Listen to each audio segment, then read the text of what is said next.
Coming up on College Press Box, Longhorn volleyball continues to protect their home turf. Baseball and softball are shaking the dust off those bats to prepare for the season. And Texas football is looking to avoid a whirlwind of problems as they prepare to face the Iowa State Cyclones. All this and more coming up on College Press Box.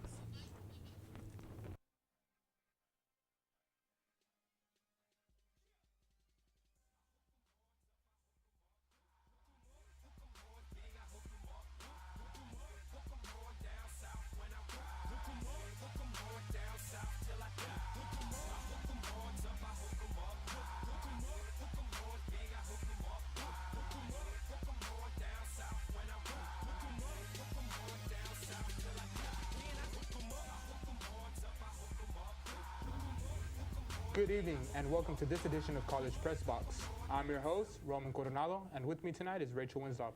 How are you doing today, Rachel? You know, I'm doing okay. My nose is a little stuffy, but I think I can power through it. I think you'll be all right.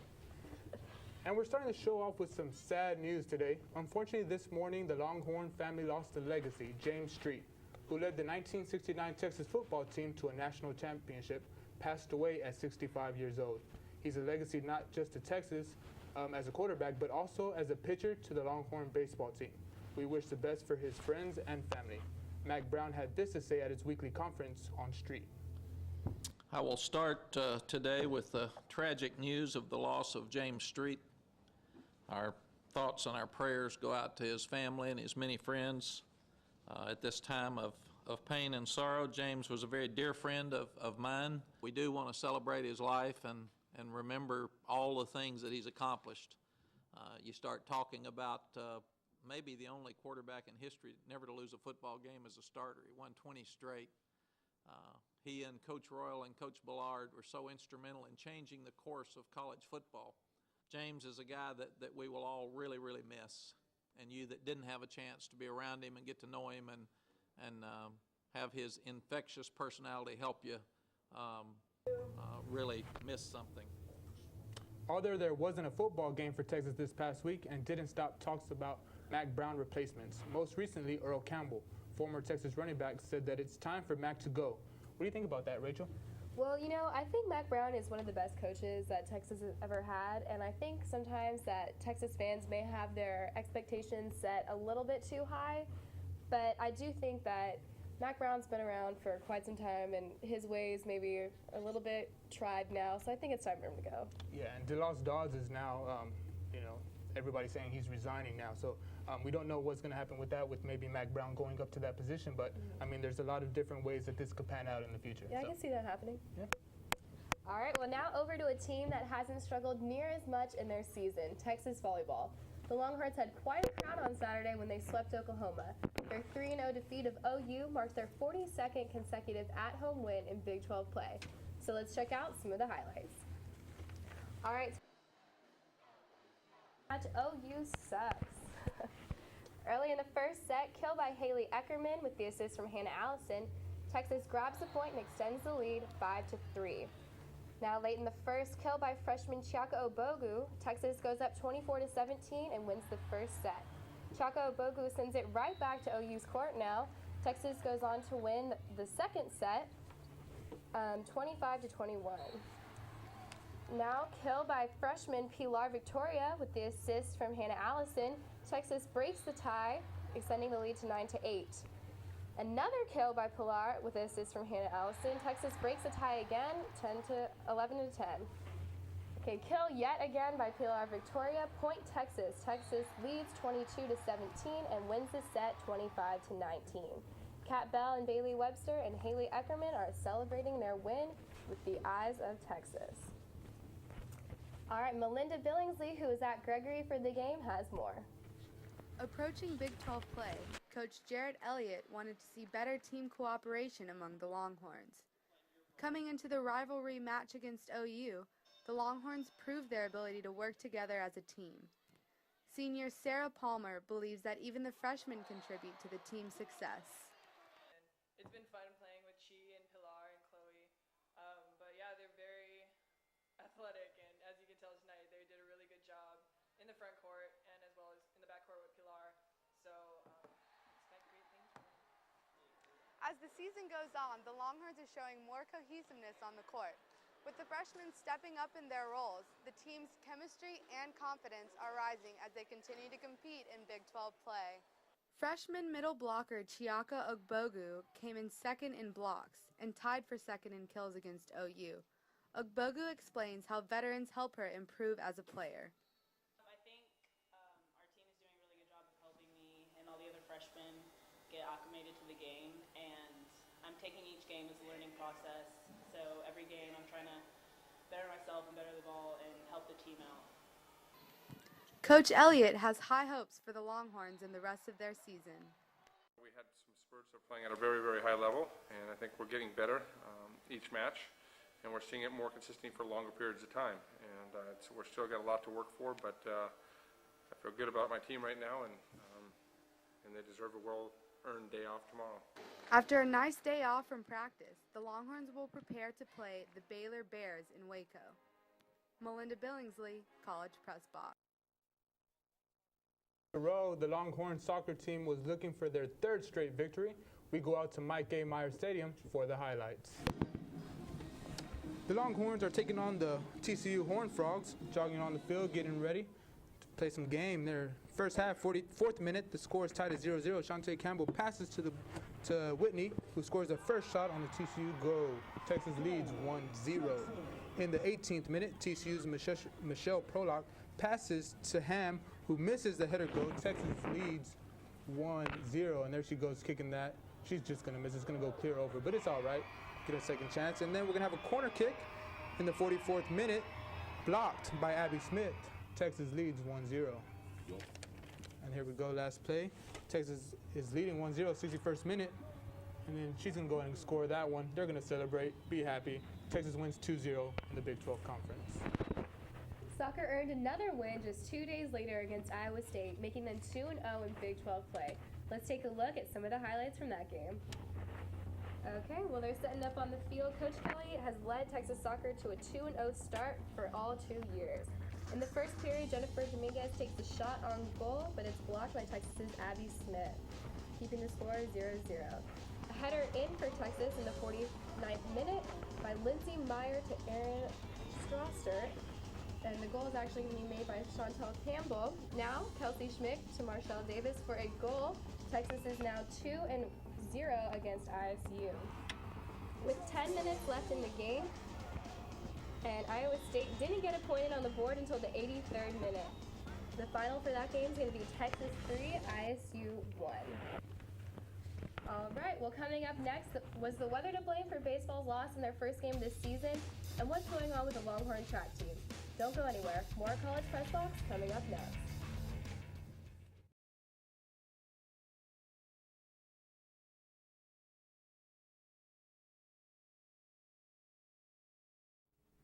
Welcome back to College Press Box.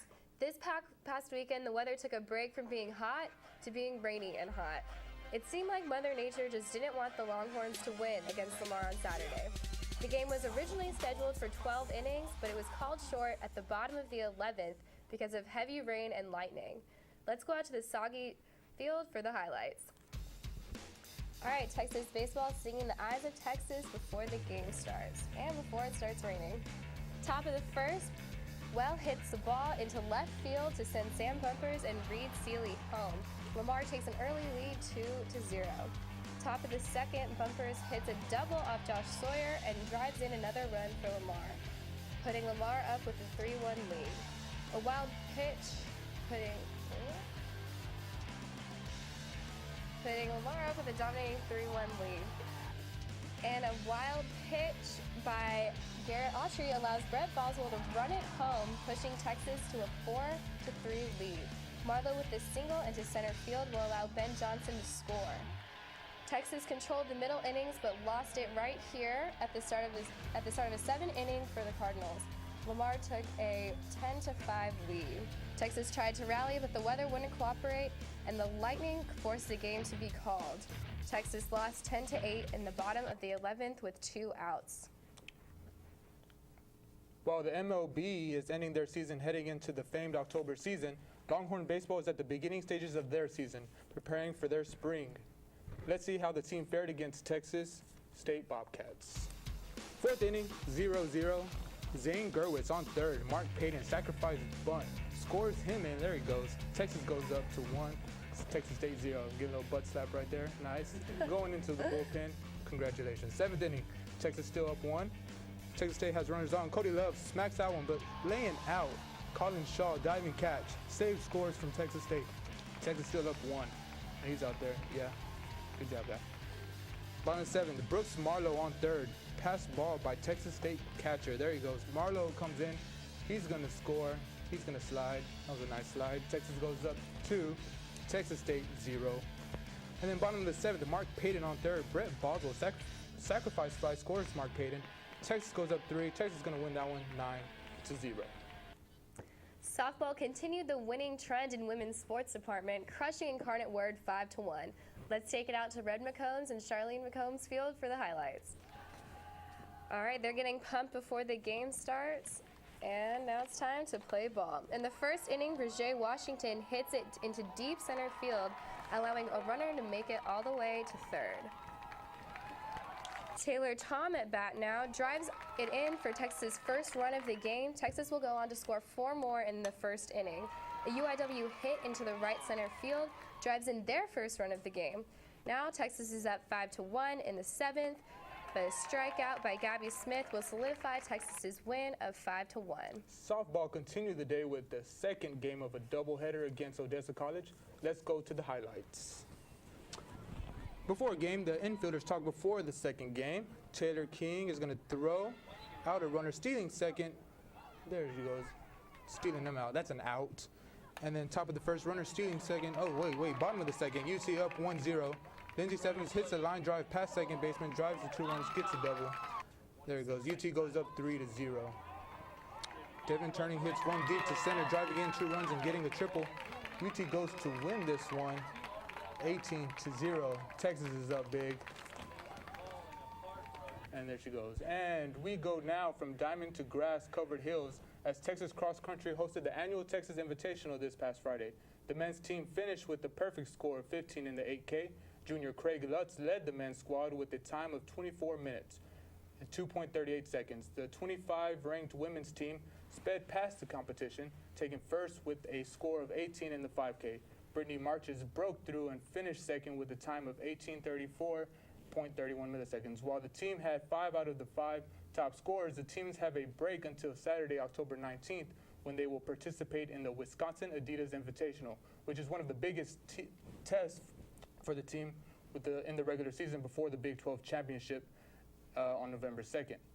We talked to standout Craig Lutz and first-year head coach Brad Herbster Friday in Round Rock. Nice job. Just relax and run. Just hanging on there. Relax and go. Typical end of September, beginning of October day out here, though, so it's definitely a little bit more painful than I thought it was going to be, but based on seeing how everybody finished, I would say team-wise we did everything we needed to do, and individually I was happy with my time. I'm further ahead today than I was last year, so that's definitely a positive. Craig really stepped up today. He ran by himself for most of the race, but he handled it effectively. I mean, he really managed the race well throughout the parts. He looked strong, finishing up. Mark Pinales had a nice race. Eduardo Rodriguez really stepped up for us to help us out in that third spot. For the most part, really nice day, good home meet for us, a good start with the home meet. Now we go to Wisconsin and really try to establish ourselves as a top 10 team. Coming up, we talk about the past week in college football and well as how the Longhorns are looking as they prepare for their Thursday night showdown versus Iowa State. All this and more, stay tuned. It's College Press Box.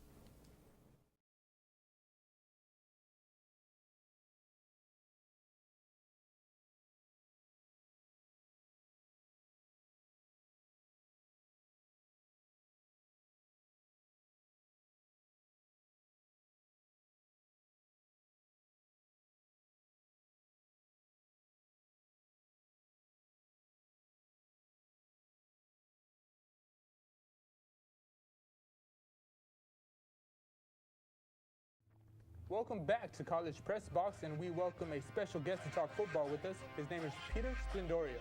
How are you doing this evening, Peter? Doing well. That's good. And this has been an interesting football season as multiple storied programs seem to be in rebuilding stages, prompting things to be as wide open as ever. Let's start by touching on the Oklahoma State versus West Virginia game, which resulted in the Mountaineers upsetting the Cowboys. Rachel and Peter, what are your thoughts on the game? Well, I was actually really surprised that West Virginia pulled out the upset over OSU. I think that they might have destroyed their Big 12 title hopes by losing this game. Peter, what do you think? Well, I agree. It was a pretty big surprise. Now, Mac Brown has said it a lot. You can lose a game in this Big 12 and still win the conference, but I don't think that's the game you want to lose because OSU still has tough games against Baylor, Oklahoma, at Texas, TCU. I don't think the game you want to lose against a West Virginia team that has had 3 different starting quarterbacks this year. I don't think it's over yet, but they're going to have to beat some tougher opponents to salvage this. Definitely agree. Moving on now to focus on the Longhorns Red River rivalry. The Oklahoma Sooners beat the Notre Dame Fighting Irish decisively this past weekend, 35-21 in South Bend. Peter and Rachel, is this Oklahoma team a lot better than what people expected? I think they're pretty good. I don't know if they're necessarily better than everyone's expecting. It's really early in the season, and they haven't even started Big 12 play yet. So I think that they have a lot of room for mess-ups going on in this season. Well, I think that this win might be a little overhyped. This is not the same Notre Dame team that we saw last year. But Oklahoma has been better than I expected. Ever since Blake Bell re-entered the starting lineup, they looked a lot better on offense. He's a much better passer than Trevor Knight, and I think that surprised a lot of people. Oklahoma has to be the favorite right now, I would say, and that was a big win for them. What does this mean for Texas as the Red rivalry actually nears and comes along? Well, I definitely think Texas is going to have their work cut out for them trying to beat this Oklahoma team. Even though they've been kind of back and forth with their quarterbacks, like Peter said, I think that their quarterbacks, both of them, could definitely do better, definitely than Case, but even possibly David Ash. One thing that's going to be tough for the Longhorns against this Oklahoma team is regardless of whether it's Trevor Knight or Blake Bell playing quarterback, they can both run the ball. And obviously running the ball has been the biggest issue against the Longhorns. They've had trouble stopping good running backs and really a lot of issue with the zone read against running quarterbacks. So if they can't build on their defensive performance from last week, I think it's going to be a tough road for them against the Sooners. Definitely. The Longhorns have to go through Iowa State first before playing Oklahoma. In previous years, the game would always produce laughs when mentioned. However, Longhorn fans are on the edge, especially since the game is in Ames, Iowa. Peter and Rachel, how questionable a game is this for the Longhorns? Well, I think if David Ash sits out, then Texas is definitely going to have a serious struggle. I think it might come down to the last few minutes of the game personally. I think it's going to be a close one, but what do you think, Peter? I think on paper this is a game that the Longhorns should win. Definitely. Yeah. Iowa State has lost to 2 schools in the state of Iowa. They've lost to Iowa and Northern Iowa. They're just 1-2 this year. They should finish somewhere near the bottom of the Big 12 conference. For Texas, whether they have Case McCoy or David Ash in, this is a must-win. Obviously, if David Ash is healthy, that's a big upgrade for them, but I think that they have enough weapons on offense to get this done against Iowa State. What do you all think the keys to the game are for Texas? Is this game where the country is finally able to see Tyrone swoops? Well, I think mainly Texas needs to focus on being consistent, not just over their season, but over their entire game. Like, they've either had a slow start to the beginning, like they did against New Mexico State, or they've just kind of died out in the second half. I don't think this is a really good idea to put Tyrone swoops in. Like, we still have 2 quarterbacks. David Ash is questionable, but I mean, he'll play eventually. And Case right now, he's doing all right. I think Tyrone Stoops is too unexperienced in college play to be able to put him in with more confidence than putting Case in. Well, if the Longhorns are struggling on offense with McCoy, then I think we could see swoops. Mac Brown said today at his press conference that swoops will be put in if he feels that it's going to help the offense. But if Case McCoy plays the way he did in the first half against Ole Miss or the second half against Kansas State last week, that should be enough to beat a Cyclones defense that has struggled this year. But if McCoy can't move the ball successfully enough, then yeah, I think we will see swoops. Good, yeah. We have some injury update for you guys. So DJ Johnson is likely to play, Max says. David Ash still being evaluated, as well as Mike Davis, and Josh Cochran is out for this game as well. Okay, going back. And then coming off the bye week, the Longhorns should be more than prepared to face the Cyclones of Iowa State. We visit Mac Brown to see what his thoughts are on the upcoming weekend. We like the team that we saw against Kansas State a couple of weekends ago. The winning their first conference game is always big, especially against a team like K-State that we haven't beaten in a while. They're 7-2 on Thursday and Friday night. We all remember the huge upset of number 2 Oklahoma State a couple of years ago that changed the direction of the possibility of a national championship. And one of the most amazing things about their Thursday and Friday night games, they are plus 52 in points scored after turnovers in Thursday and Friday night, and minus 22 on Saturday, where their record has been 20-36. So they bring a lot of energy into Thursday and Friday nights. Our goal is to win every conference game and win this conference. So you can't take any team lightly, especially a team like Iowa State that has beaten top teams and done real well on Thursday nights at home. So we take them seriously, and we're going to. So just keep telling the younger guys this is a serious game, Thursday game. Everybody in the country will be watching, so it'll be a fun one too. Joining us this evening, great insight as always, Peter. Thank you. I'm glad I could make it on. Of course. Coming up, we see what Longhorn tennis is serving up at the ATA Invitational, and we'll take a look at what's going on this week in Longhorn sports.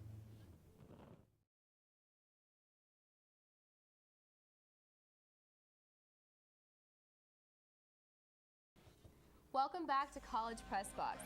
Senior All-American David Holliner advanced to the 4th round in the ITA Men's Championship. 3 qualifying singles draw begins today and through this week.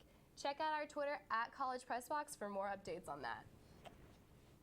And Sunday, the ITA All-American Championships were held in Los Angeles, where freshman Ratnika Batra earned a spot in the qualifying singles draw, facing Texas Tech's Nikki Sanders. Batra scored her 3rd singles victory in 2 days. She registered a 7-5, 7-6 victory on Sunday after a flawless Saturday. Competition begins Tuesday, where sophomore Brianna Addison and freshman Pippa Horn will open play in the qualifying doubles. And this week in Longhorn sports, all of the teams appear to be on the road. Volleyball is at LSU at 1 p.m.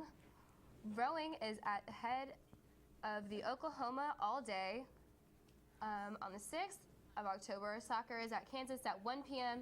And on the 7th of October, golf is at Jerry Pate Intercollegiate. And Rachel, can I get a score prediction for Texas-Iowa State game?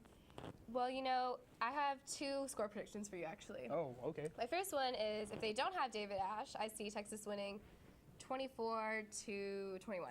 And Okay. if David Ash does play, I think Texas could win by a bigger margin. So I'm going to say they still allow 21 points, but I'm going to say they go 28 or 32. You know what? I'm going to say something too. I think Texas is going to win this one, just because I think they're out of their element. It's a Thursday game. I think they're going to be coming over adversity, and they're just going to win it. I think it's going to happen. They should win it. Yeah, they should. They should win it. Should make it happen. So, well, that does it for this edition of College Press Box. Thank you for joining us. Be sure to follow us on Twitter at College Press Box and catch College Crossfire on Wednesday nights at 9:30 and follow them at College Xfire. For Master Control and Rachel Winslow, I'm Roman Coronado. Stay classy, Austin.